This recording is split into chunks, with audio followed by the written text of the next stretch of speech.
Por una infancia te quiere convocar.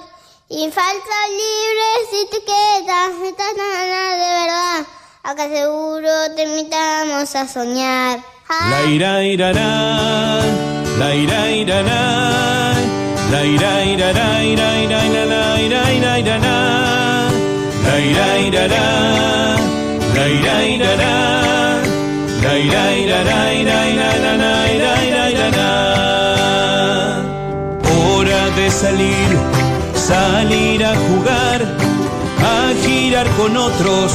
Ronda es encontrarte a vos, tiempo de escuchar y ser escuchado, sentidos crear. Forum Infancias te quiere convocar a esta mirada y forma de abordar. Infancias libres de etiquetas y están dadas a sospechar. Acá seguro no queremos. Bueno, estábamos escuchando la canción del Fórum de Infancias que siempre nos permite, y la escuchaba y pensaba en el contenido de la letra, ¿no? Qué importante traerla al presente, tenerla presente, sobre todo en estas épocas. Tenemos la presencia de Beatriz Janín, que la va a presentar Carlita. Bueno, Beatriz primero es una gran persona, es una gran mujer, es absolutamente generosa, alojadora con sus saberes. Ella es, autora de un montón de libros, también documentos, también es docente de Flaxo, de la UCES y miembro fundadora del Fórum Infancias, fue presidenta del Fórum y es una luchadora, insistidora por todos los derechos de mujeres, de niños, de niñas y una gran persona. Bea, si querés agregar algo más, pero me parece que ya es hora de empezar a hablar. Gracias. En realidad sí, me parece, muchas gracias por la presentación. Perdón, psicoanalista.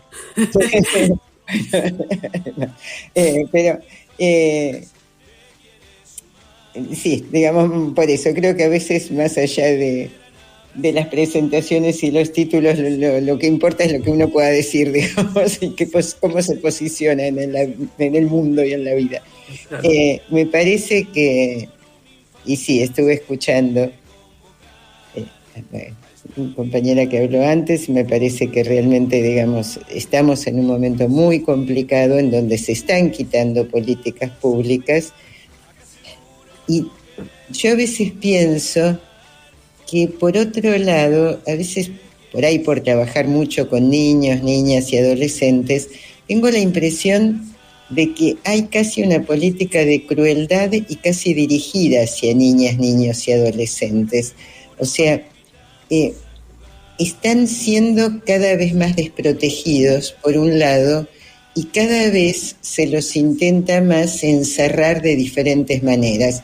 Nosotros en el Fórum Infancias venimos desde hace muchos años peleando contra la patologización y medicalización de niñas, niños y adolescentes, que es una manera de encerrarlos, en diagnósticos, en medicación, en realidad de maquinizarlos. Ahora esto se suma, porque esto se viene incrementando en tanto las familias están desesperadas, mucha gente no llega a fin de mes y esto trae que la mirada sobre los niños en realidad se reduzca mucho, porque si los padres están muy angustiados, están desesperados, les resulta mucho más difícil poder tener ese tiempo importante para jugar, para contar cuentos, para cantarles canciones, para escucharlos. Los niños, por ende, van desesperados a las escuelas y el otro día en una reunión con muchas docentes de jardines de infantes y de escuelas maternales y de educación inicial, estaban desesperadas ellas por cómo están los niñitos pequeñitos, o sea, de 0 a 5 años. Y yo les decía que en este contexto los niños van a estar cada vez peor, pero que el tema, en definitiva, no son los niños. O sea, son los niños en cuanto a que tenemos que protegerlos y que tenemos que entender que ellos viven la situación socioeconómica, viven la situación sociocultural y no tienen los elementos como para poder tramitarlas, quedan desbordados y quedan sin adultos que los barajen, porque estas mismas maestras corrían de una escuela a la otra para poder subsistir, y con muchos niños por grupo, con los cuales niños pequeñitos tampoco podían. En realidad, yo creo que hay como una doble tendencia en este momento. Por un lado, intentar que los niños funcionen como máquinas, que todos funcionemos como máquinas y no molestemos, sino que seamos parte de un engranaje a favor de unos pocos. Y por otro lado, apareció, bueno, ahora algo que se reflotó, que es la idea de encerrar a niños y adolescentes en las cárceles, o sea, se suma a la patologización de la infancia y a encerrarlos en diagnósticos, a medicarlos para que se queden quietos y calladitos y que no molesten. A esto se suma el querer encerrarlos en cárceles desde que son niños, pues la idea de 12, 13 años es un disparate absoluto. Esto, por otro lado, tiene una vertiente espantosa. A ver, si les estamos quitando derechos, si hay menos espacios, se está echando a la gente del Posadas, o sea, hay menos espacios cada vez como para que estos niños, estos adolescentes tengan ámbitos de contención, con familias y docentes que cada vez pueden contenerlos menos, porque ellos están también muy presionados por la situación. Entonces, en medio de esto, pensar que la salida es, digamos, por un lado esto de medicarlos, ponerlos, digamos, diagnosticarlos rápido, de esos diagnósticos express que se hacen. Pero además, la idea de la cárcel para los niños, encerrarlos, es realmente terrible, y no solo es terrible, no tiene nada que ver con lo que efectivamente pasa con los adolescentes. Yo vengo diciendo ya sé bastante de que encerrar a un adolescente en una cárcel no va a evitar que ese adolescente siga delinquiendo apenas salga o en cualquier otro momento, ni que otros adolescentes delincan.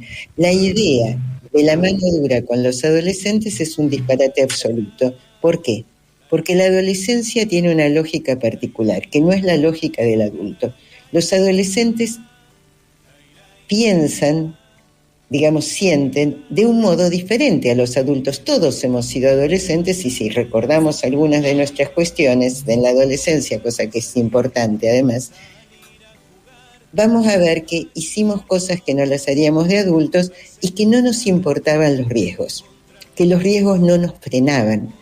Al adolescente no lo frenan los riesgos, es más, los riesgos son un incentivo a la acción.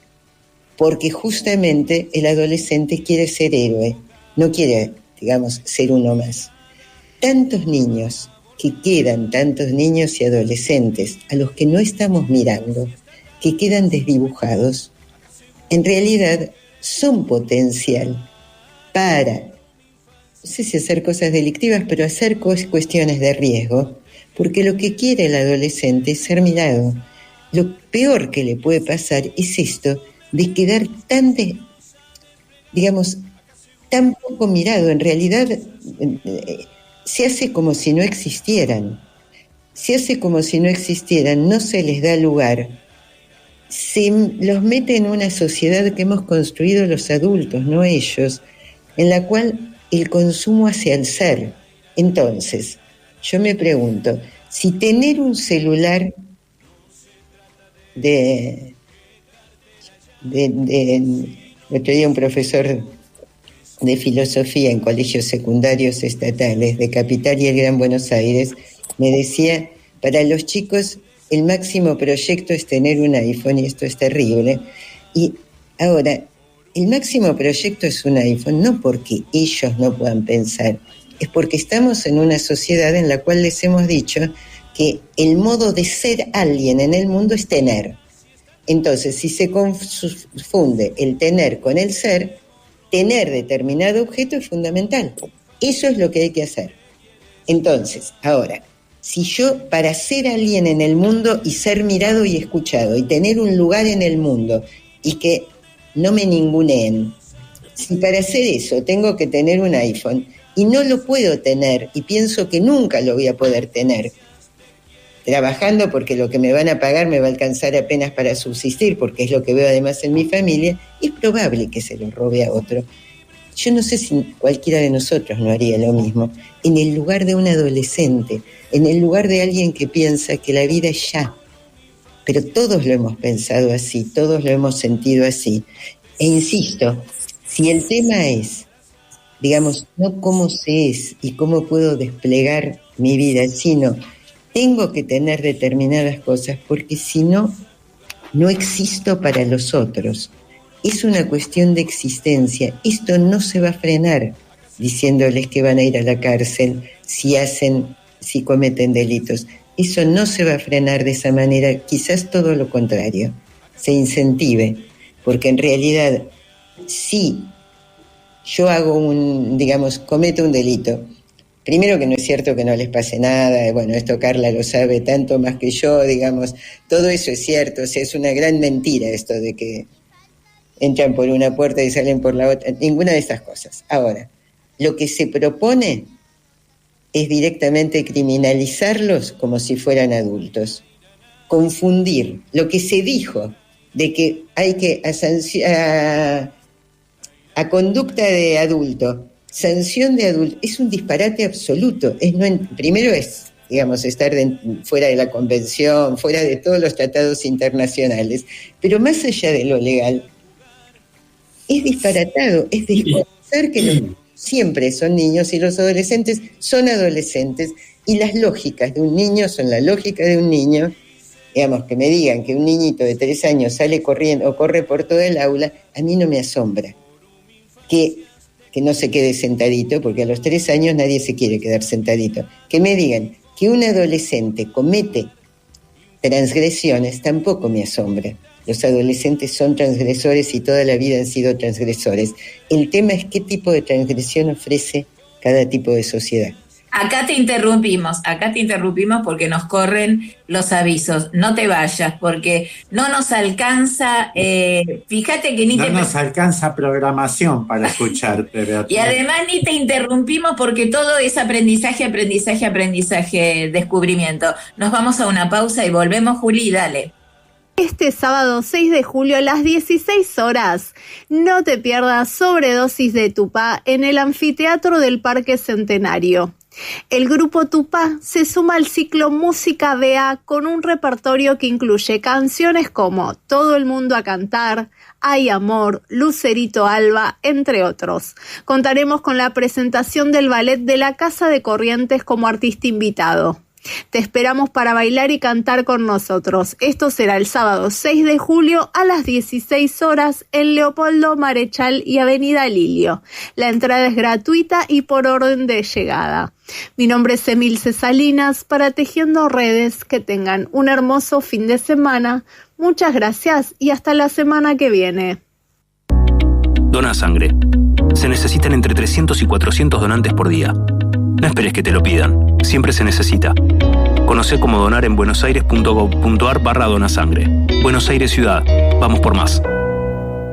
La ira irará, la ira irará, la ira irará, ira ira ira. Estamos escuchando atentamente a Beatriz Janín y estamos frente a un gobierno que nos quiere llevar al pre-1900. Sí. Y es lamentable. Te seguimos escuchando, Beatriz, que la verdad que es apasionante escuchar. Sí, yo creo que por eso, que lo que tenemos que tener muy claro, si queremos efectivamente prevenir la delincuencia. Bueno, además otra cosa, antes de esto, después lo voy a plantear esto, pero una cuestión clave es, en este momento el problema se está planteando como si fuera la delincuencia juvenil. Sabemos que no lo es, sabemos que la cantidad de niños, de adolescentes y de niños que delinquen es bajísima, que hay estadísticas que dicen que es un 1%, o sea, no tiene nada que ver. Pero además, el problema en este momento, en realidad ese es un problema no solo de este país, de a nivel bastante general, pero que es muy grave, no es la delincuencia juvenil. En los adolescentes el problema son los suicidios y las autolesiones. Entonces, en vez de encarar por qué los adolescentes se están matando, digamos, cosa que es gravísima, cosa que los estamos lanzando a situaciones realmente muy terribles y de las cuales nos tenemos que hacer cargo, que si ha habido un incremento del suicidio adolescente, esto tenemos que planteárnoslo. En lugar de eso, se plantea la cosa de darles más castigos, y como si fueran los culpables, y se arma una cortina de humo en realidad, pues no son los culpables de nada. Los responsables siempre, pero ¿qué pasa? Con niños y adolescentes somos los adultos, no hay caso. Entonces, lo que me parece que es clave en esto, es lo que iba a decir recién, es cómo hacer frente a esto. En realidad, lo que necesitan los adolescentes es poder, primero, vivir en una comunidad en la cual tengan lugar, sientan que tienen espacio y que pueden ser escuchados y que son visibilizados. Y por otro lado, y fíjense esto, si un adolescente supone que cometiendo un delito va a ser mirado finalmente, puede cometerlo. O sea, la violencia, está esto súper estudiado, es una salida muchas veces frente a la invisibilización. Es decir, alguien que no tiene ningún lugar, bueno, de pronto sabe que cometiendo un acto violento todos lo miran. Y aparecer en la televisión a veces es más importante, y en las redes es más importante que cualquier otra cosa en el mundo. Porque así como estamos en una sociedad en la cual el tener se confunde con el ser, también es una sociedad en la cual el aparecer, el estar en la televisión, en las redes, en todo esto, la imagen también se confunde con el ser. O sea, uno es si aparece. Entonces, el tema es visibilizarlos, posibilitarles que tengan lugar sin que, digamos, sin que tengan que cometer actos, ya sea actos que implican un ataque al otro, ya sea actos que implican un ataque a sí mismos. Digamos, esto es gravísimo. Y por otro lado, algo fundamental es que puedan armar proyectos.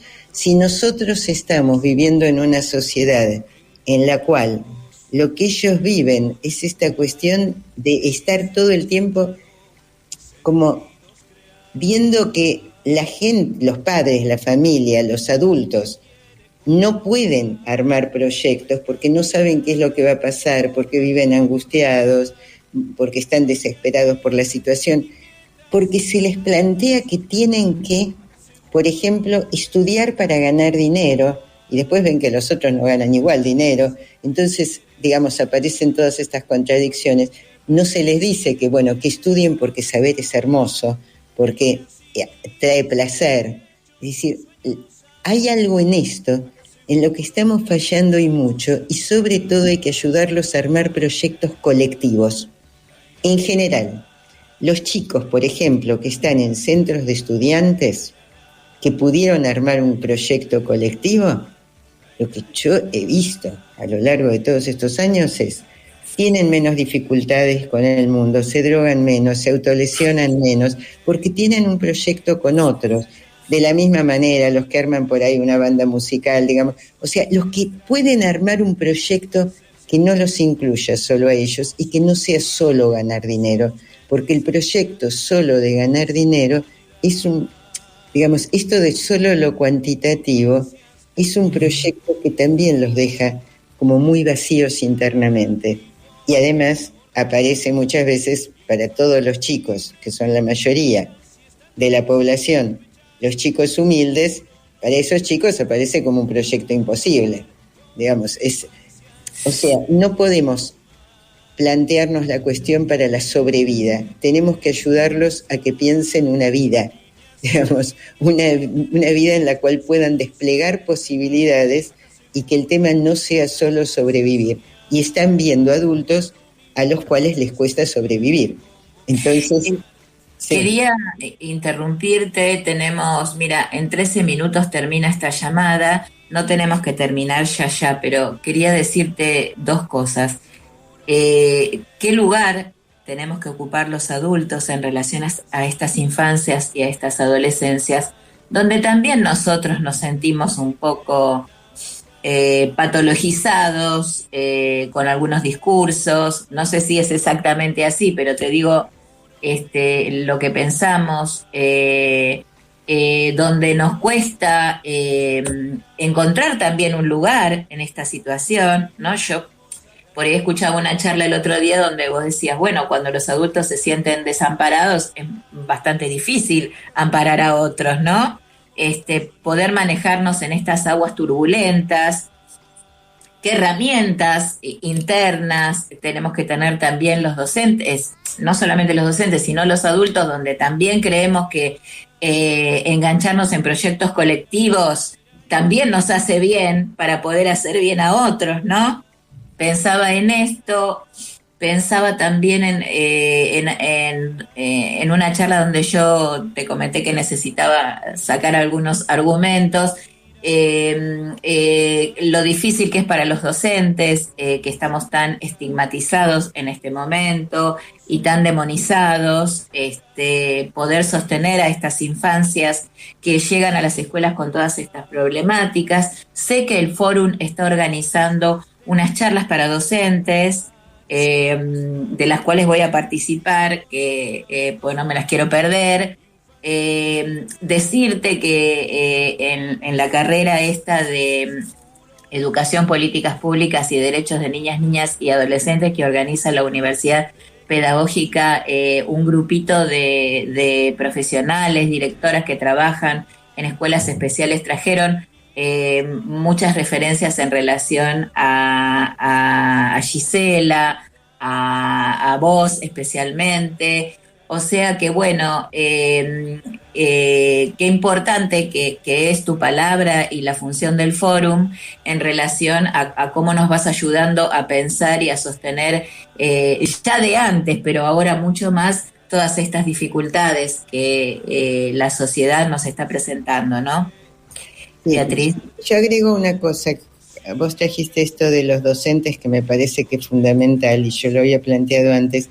Algo que me parece que es clave es pensar, es cierto esto de la patologización también de los adultos, en el sentido, y muchas veces, la culpabilización, pero la culpabilización en términos, por ejemplo, de que los docentes que realmente están desbordados por niños, pero muchas veces porque tienen una cantidad inusitada de niños para un solo docente, lo cual ya de por sí, por ejemplo, en primera infancia, es un disparate.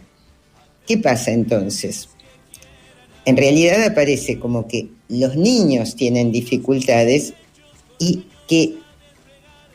enseguida muchas veces se deriva esto a la familia de los niños.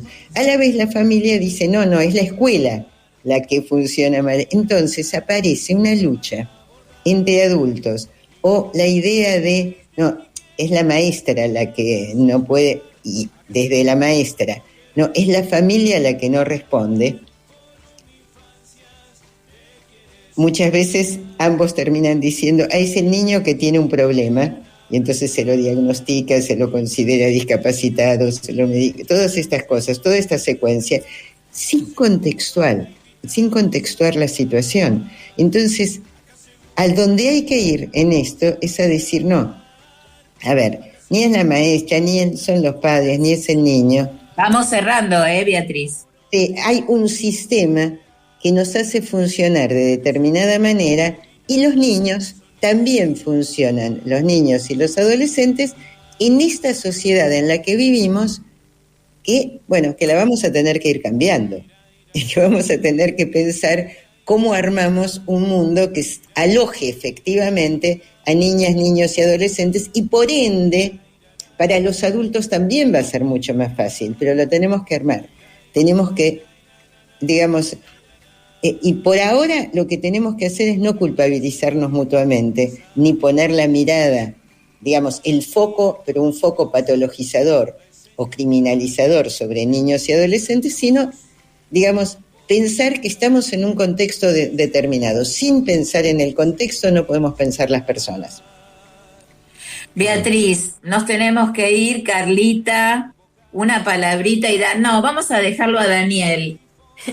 No, realmente lo que planteas, Beatriz, es impresionante. Creo que estamos en una sociedad que en vez de avanzar hacia algo mejor vamos retrocediendo. Pero tenemos a gente como Beatriz que nos ayuda a pensar. Totalmente. Lo que no ayuda son los gobiernos como este, lamentablemente. Y un mundo como este, ¿no? También, porque no es solamente un país, sino un mundo. Es el contexto general. Una era también que tenemos que afrontar y que no saber entender, pero bueno, buscar estrategias internas, estas charlas, estos encuentros, que nos permiten, que son no solamente un refugio, sino una esperanza, ¿verdad? No, estar juntos, armar redes juntos y cada vez somos más, yo creo que eso es una esperanza enorme.